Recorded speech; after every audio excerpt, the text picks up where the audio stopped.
Today we're going to be unboxing and installing a Raspberry Pi in mini Super Nintendo case, the RetroPie case, the European edition. Roll that intro.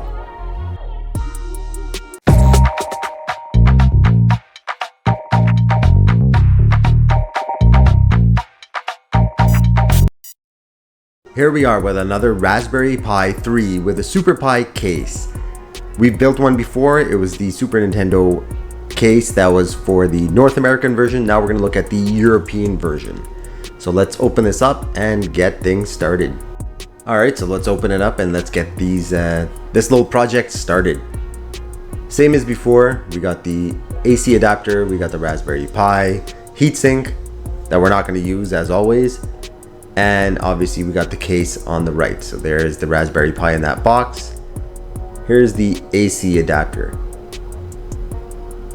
Now we're either going to turn this into a retro gaming system or use it for Steam, possibly a smart mirror. Haven't decided yet, but there's many things that you can do with Raspberry Pis. You can replace your desktop, no need for a fancy computer. Use one of these, turn it into a media center using Kodi, or anything else, either play movies, music, whatever, anything that you want to do.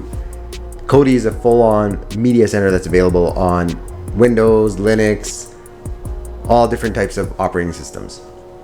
You can also turn it into a retro gaming system like us, create a camera, make a radio, make a pirate radio, web server, Minecraft server, stream your Steam library using Steam Link, or smart mirror, amongst many other projects. So let's open this up. What's in this box? We have the actual case itself.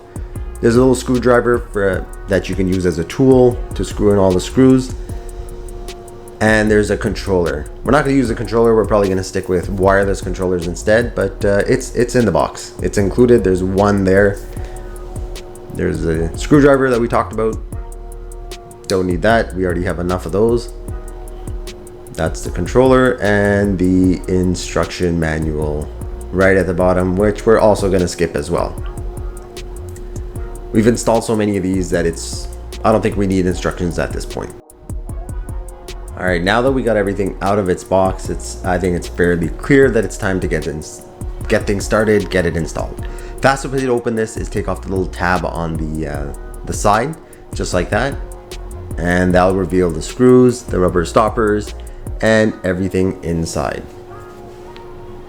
Pretty straightforward. There's two USB leads that plug directly into the Raspberry Pi, the ones that are closest to the actual board that's included in the case. So here we go. There we go. Fits in perfectly like that. There you go. Those top ones go right there. If you're like us, don't want to read the instructions and want to ensure that it's being installed correctly, just look on the case. Look at the orientation of the HDMI opening on the case, and you'll easily be able to tell in which direction you have to install this Raspberry Pi into this case. Just be careful when you're putting this in. There is a pair of wires that are right under the board that kind of get stuck where the screw is going to go in. So if you accidentally screw that in, you will damage that cable. It's not the one that we're holding right now, it's the one that's right underneath. So you might have to push it a little bit left or right depending on where there's more space, just to ensure that there's no damage done to that cable. Alright, our screws are out. Everything that we need to get this installed. Those are the rubber stoppers. 4 of them on a little sticker sheet that you'll have to take off and place underneath the actual case later on. Alright. Now keep in mind when you're installing the Raspberry Pi, there are 3 black screws that go on top. The other 4 silver screws are for the actual case, and they go on the exterior portion. So there's 1 screw here, 1 there, and 1 there. Even though there are 4 holes, just make sure these are the only 3 that you actually screw in. The hardware installation portion is the very easy part. It's basically just putting it together and you're good to go. Most of the work will be done on the software side when you actually configure it and set it up depending on what type of system you want to build, if it's, you know, whether it's a media center, a retro gaming system, or whatever your project needs are, that's where you're going to spend most of the time tinkering, tweaking, and setting it up. I mean, there are pre-built images of the software already configured with a lot of this stuff ready to go. You basically just write it directly onto your SD card, micro SD actually, and plug it in and you're ready to go. All right, so this simply just snaps right in place, and all you're gonna do now is just flip it around to the other side, and that's where those 4 silver screws are gonna go in. Those 4 little holes that you see there. Good thing is the screwdriver that is included has a magnetic tip, so very easy to grab onto all of those screws and, well, screw them in.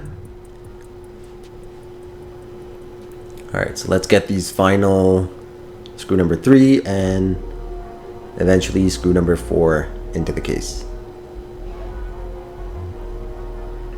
Now, you do have to tighten them pretty well to hold it in place. Just be careful not to over tighten them. You are screwing in metal into plastic. So once you do, you know, damage, fray that plastic, the screw may not hold. So it has to be tight, but not too tight. All right, there we go, that's done. Perfect, don't forget to attach the little door. And you're pretty much done after this. The only thing remaining is adding those little feet onto the bottom. Fairly easy, they don't go over the screw holes, but there are little round circles that you'll notice right next to the actual where the screws went in. And that's it. Easy as that.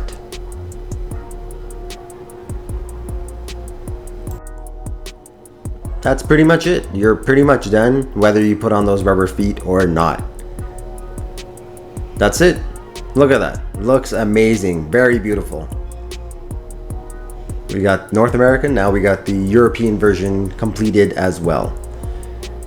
That's it for this unboxing installation of the Raspberry Pi into a Super Nintendo European version case.